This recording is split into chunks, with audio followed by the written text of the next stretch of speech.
This is Nightline.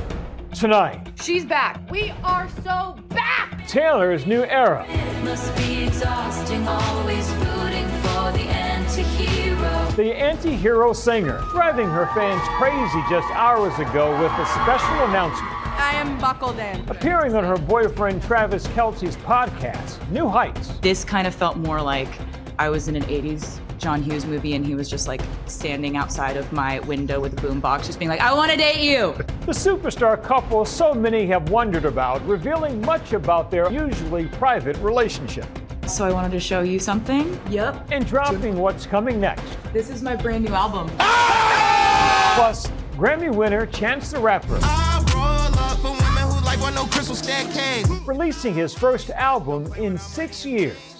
Ain't no more sharecropping for my mama. The new song Tree, celebrating one of his greatest influences, his mother. That record itself is really a good visual representation of what keeps the world going, which is black women like my mother. The former coach of The Voice sharing backstage details about working on the hit show. The Voice was amazing. It was a blessing to be a part of such a cool crew.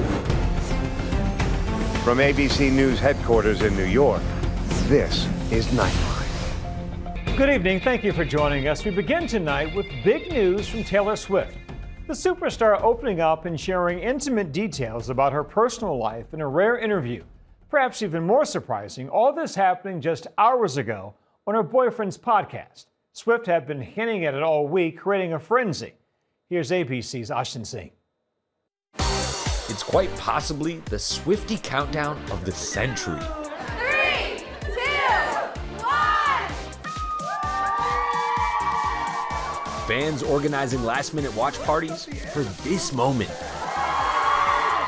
The global megastar dropping new details about her 12th studio album and peeling back the curtain on her relationship with Super Bowl champion Travis Kelce. This kind of felt more like I was in an 80s John Hughes movie and he was just like standing outside of my window with a boombox just being like, I want to date you. So I was like, if this guy isn't crazy, which is a big if, this is sort of what I've been writing songs about wanting to happen to me since I was a teenager. This was an incredibly juicy podcast, and quite honestly, this is the most intimate we've ever seen Taylor Swift. She was very open and very giving, about her artistry, about her relationship. Taylor Swift appearing next to her pro football playing boyfriend on his podcast New Heights with brother Jason, former center for the Philadelphia Eagles, premiering her new album. This is my brand new album.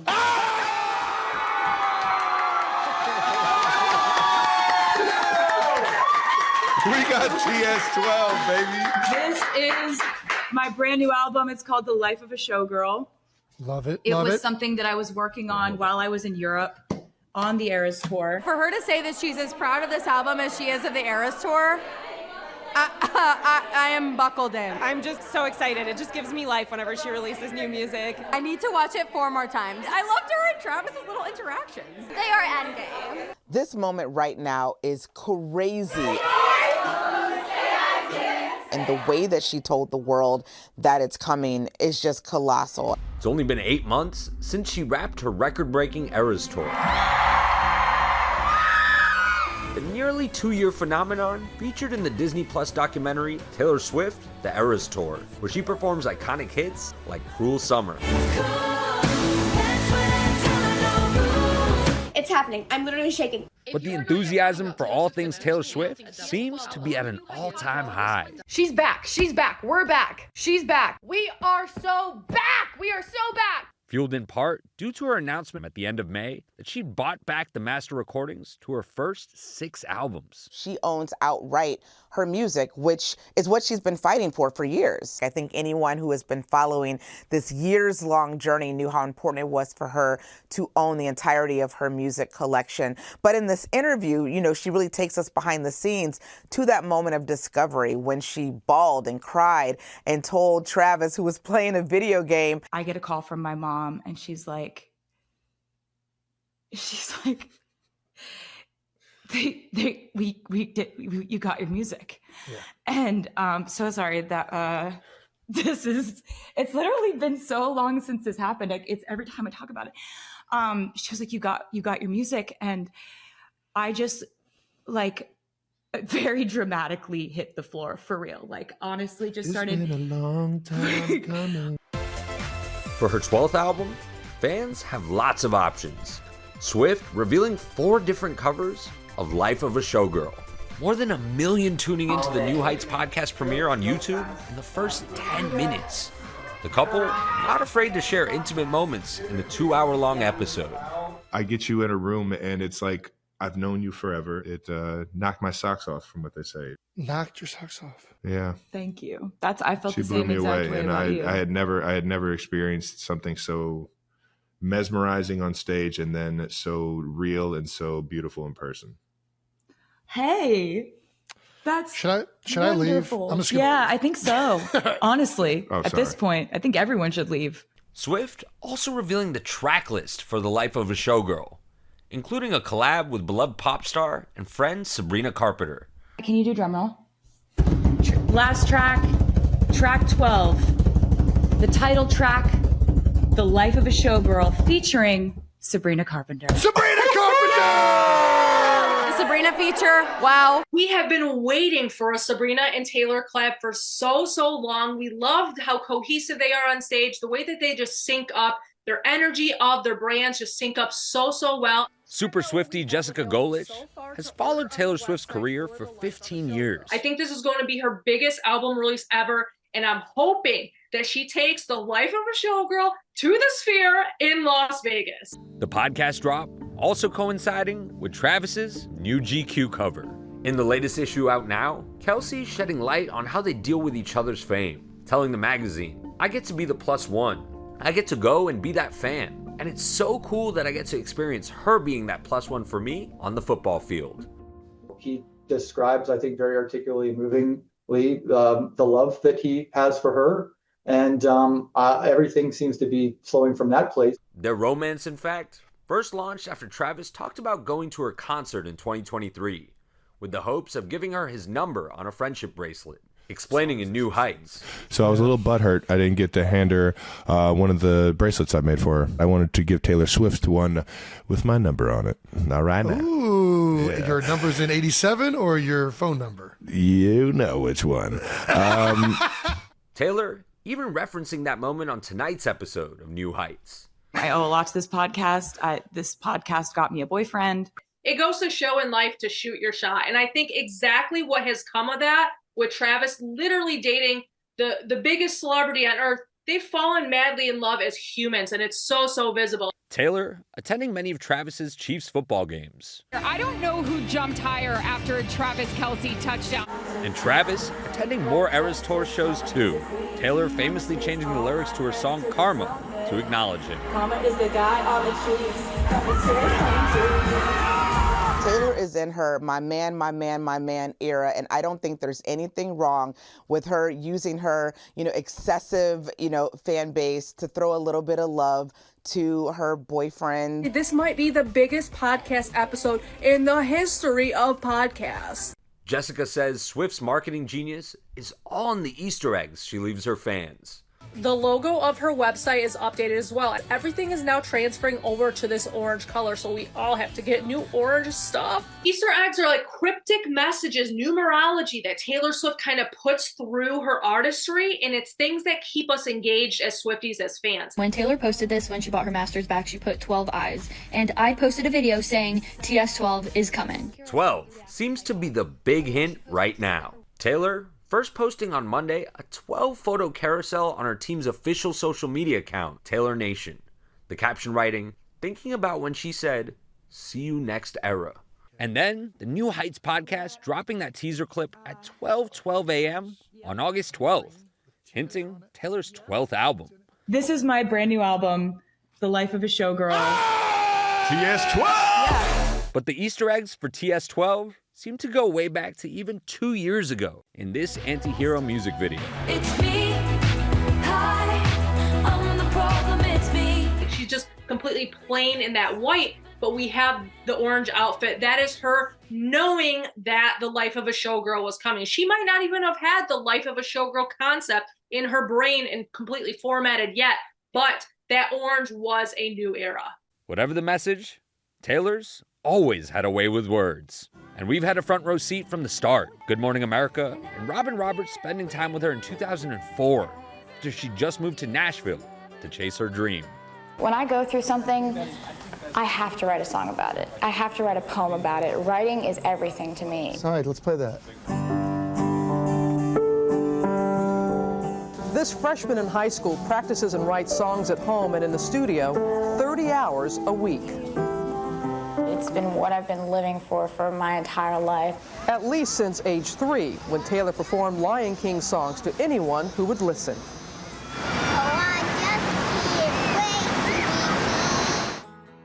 Taylor has now been in the industry for more than 20 years, and I think what was so lovely seeing her in this interview is seeing how much she's in love with Travis, how much Travis is in love with her, what their mutual respect is like for one another's profession and for each other, and it really is so beautiful to see the space that Taylor finds herself in right now.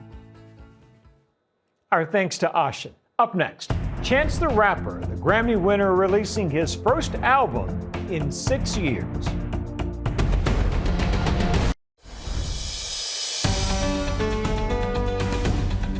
Welcome back. You may know Chance the Rapper from hit collaborations like I'm the One with DJ Khaled and Justin Bieber.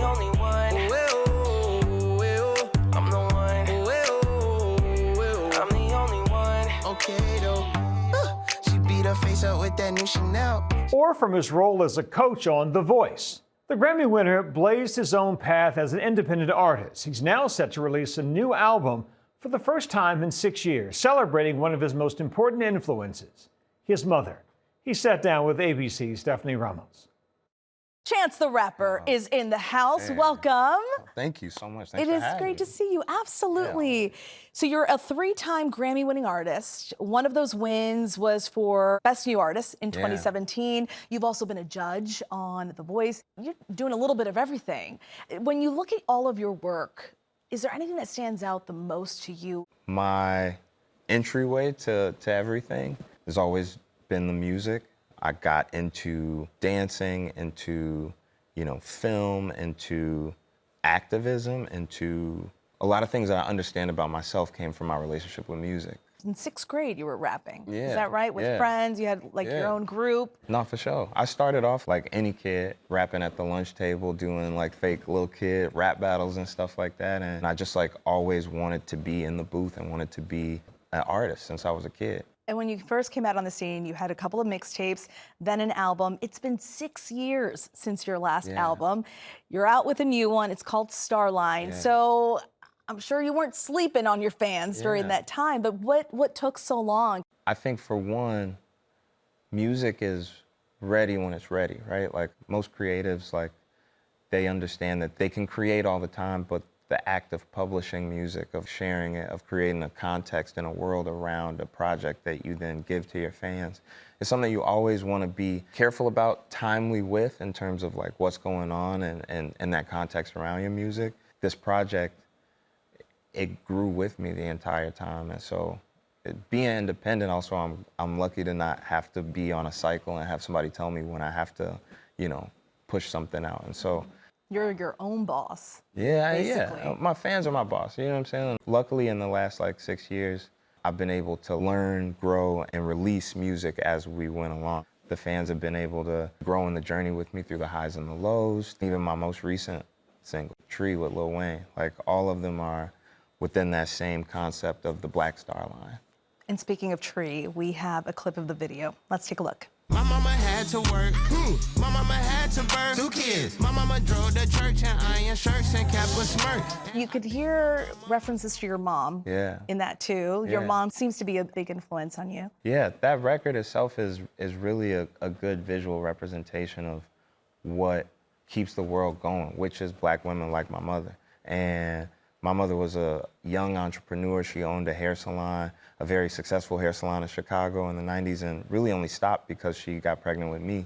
But she instilled a lot of the values in terms of entrepreneurship, in terms of speaking my mind, in terms of even the song itself. It's about not only the inequities in the cannabis industry, but also the inequities in agriculture, period. You've been in this business for quite some time. What would be your advice to a younger artist who is just getting into this industry? I would always advise to stay true to yourself, to make sure that you have a good team around you and that you keep your family close. Just know that like it's still not really set up for the artist to be in control in a lot of situations. And sometimes it can even be predatory. And so I think it's important for artists to stay true to themselves and to build in the way that they want to, not necessarily to industry standard. Let's talk about The Voice. You played a couple of different roles on The Voice, right? You were Chance the cheerleader, Chance the mentor, Chance the producer. No, The Voice was amazing. It was a blessing to be a part of such a cool crew, not just my co-coaches, but also just the people that put that show on. They're actually an amazing crew and just like kind people, good people. And I think you also get to meet so many cool artists. Like, you know, obviously the show has like celebrities come on too, but these artists from around the nation that, you know, have dedicated their lives to wanting to be singers, songwriters, performers. Giving them that platform and watching them shine is like, it speaks a lot to like what I come from. So when people listen to your album, what message, what feeling do you want them to walk away with? I want them to leave with a certain feeling of self-love. I want them to feel like it's okay to be vulnerable. And obviously I want them to just ride to it. It's good music to just sit in the car and just drive to.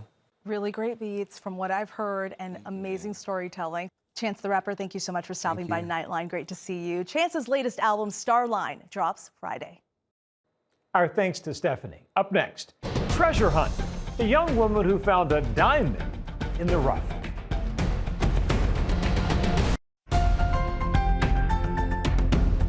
And finally tonight, a diamond in the rough for real. Michelle Fox making an incredible discovery at the Crater of Diamond State Park. This 2.3 carat white diamond. The Arkansas Park is one of the few places where the public is allowed to search for diamonds themselves. Fox on the hunt for weeks, finding the diamond for her engagement ring on the last day of her search. I got really lucky and I worked hard. People find 1 to 2 diamonds at the park every day, but rarely of that size. Good for her and her fiance. That's Nightline for this evening. Catch our full episodes on Hulu and Hulu on Disney+. We'll see you right back here same time tomorrow. Thanks for the company, America. Good night.